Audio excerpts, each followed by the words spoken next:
Hello everybody, and welcome to an episode of Battlefield 3 Tips and Tricks. I'm your host, Wheezy, and today, as you saw, we are going to be talking about the M417 from the Close Quarters DLC pack. Now, the main focus of what I'm going to talk about with the 417 in this video is cadence. And I'll get to what I mean here in just a minute, but these first few clips you'll see are examples of how not to use the 417. Not to say that you shouldn't use it in closer range, but pay close attention to how quickly I'm firing the weapon. Rapid firing it, even with a holographic at close range, makes the weapon just wildly inaccurate. Here's a really good example. And plus, if you don't aim for good shots in the upper torso, neck, or head, then it turns into something like a 4-hit kill or something like that. When normally good shots will get you a 2 to 3 hit kill.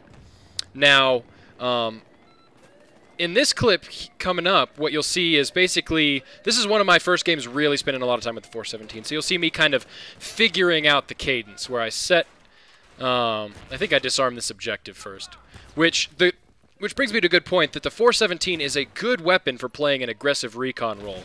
That doesn't require you to use one of the all-kit weapons like an SMG or something like that. But here on this guy, you'll see I take these rapid shots, and then you see me slow down my cadence, and it kind of clicks for me that to get this weapon deadly and accurate, you got to really slow down your cadence. And cadence, for those of you who are unfamiliar with the term, is used in music to determine basically a percussion rhythm. But that's basically what you're doing with the gun, right? Is you're making a rhythm with how fast you're firing. And if you fire the M417 too quickly, then it will become inaccurate and be less effective. So if you're going da da da da da da da da da with the M417, you're going to have less effectiveness than if you fire a slower cadence, like you hear me there. It's like almost like a rhythm. Da da da da da. You get that cadence set, and that way it gives your gun enough time to return back to center after each shot, which increases your accuracy. And I don't know behind the scenes in the code if it helps keep some of the default bullet spread off. But once I've established myself in this game as providing more of a defensive role, because obviously we're on defense, for the A objective, I put myself further away from the enemy and start working this slow cadence on the 417. Bop, bop, bop, bop. And you can just kind of hear how it falls into that rhythm. I want to emphasize that. It's not firing as fast as I can, obviously. You're firing as quickly as the weapon can fire accurately. And you'll see I become a lot more effective in this little streak. And I cut out a big chunk of this game. But this big streak that I went on was a good example of how using the 417 effectively requires you to really be careful with your fire rate. And one thing you'll notice here is I kind of panic fire a little bit because that guy was closer than I expected. And you saw how inaccurate it was and how many more shots it took me to kill him than if I had been calm and just worked with that cadence. Although it is useful to note that with cadence, it should vary based on the distance to your target. So a target a very far distance away should be a very slow cadence. Kind of like you see here where I think the guy's further away than he is. I'm going, a slower cadence. Da, da, da.